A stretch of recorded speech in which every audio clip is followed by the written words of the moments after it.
चाबी का पहला इशारा अगली सुबह अहमद बड़ी जोश व खरूश के साथ बेदार हुआ। वो सोच रहा था कि सुनहरी चाबी आखिर किस राज का पता दे सकती है। नाश्ते के बाद वो चाबी को अपनी जेब में डालकर गांव के मुख्तलिफ हिस्सों की तरफ निकल पड़ा, दिल में ये उम्मीद लिए कि आज शायद उसे कोई इशारा मिल जाए। गांव के बाजार में पहुंचकर अहमद ने देखा कि मौलवी वाजद, जो अक्सर मस्जिद के साथ बैठकर किताबें पढ़ते थे, एक पुरानी और बुसीदा किताब को गौर से देख रहे हैं। अहमद ने सोचा कि मौलवी वाजद को अपनी चाबी दिखाई जाए, शायद वो उसके बारे में कुछ जानते हों। अस्सलाम अलैकुम मौलवी साहब, ये देखें, मुझे ये चाबी जंगल में मिली है। आपके ख्याल में ये किस चीज़ के लिए हो सकती है? अहमद ने अपनी चाबी मौलवी साहब के सामने रखते हुए कहा।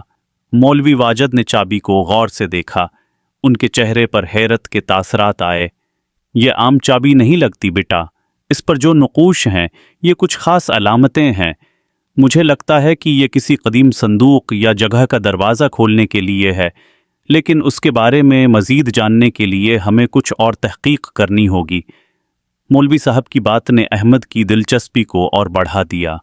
वो बोले, अगर तुम वाकई उसका राज जानना चाहते हो तो पुरानी मस्जिद के कुतब खाने में एक किताब है जिसमें कदीम निशानात के बारे में लिखा गया है, शायद वहाँ से कुछ सुराग मिल जाए।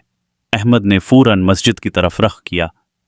पुरानी मस्जिद एक पुराना पुरासरार सा मकाम था ईसू, जहाँ कम लोग आते थे।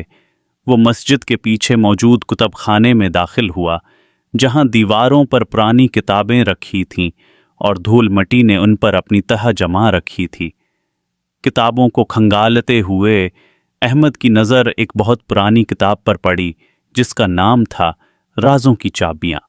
अहमद ने जल्दी से किताब खोली और चाबी के निशानात से मुशाबहत रखने वाले सफ़े को तलाश करना शुरू किया। आखिरकार एक सफ़े पर वही सितारे और चांद के निशान नज़र आए जो चाबी पर थे।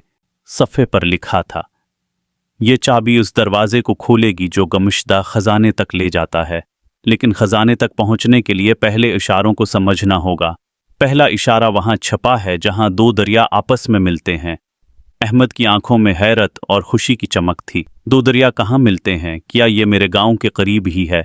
वह दिल ही दिल में सोचने लगा। ये पहला इशारा था और अहमद ने दिल में पक्का इरादा कर लिया कि वह इस राज को हल करेगा। लेकिन यह सफ़र आसान नहीं होगा और अहमद को अपनी जहानत और हिम्मत से काम लेना होगा। अगली क़स्त में अहमद का पहला सफ़र दरिया के किनारे, जहां उसे एक और बड़ा इशारा मिलता है। क्या वह अपने दोस्तों को एतमाद में लेगा या यह सफ़र तुन्हा करेगा? ये सब जानने के लिए अगली क़स्त का इंतज़ार करें।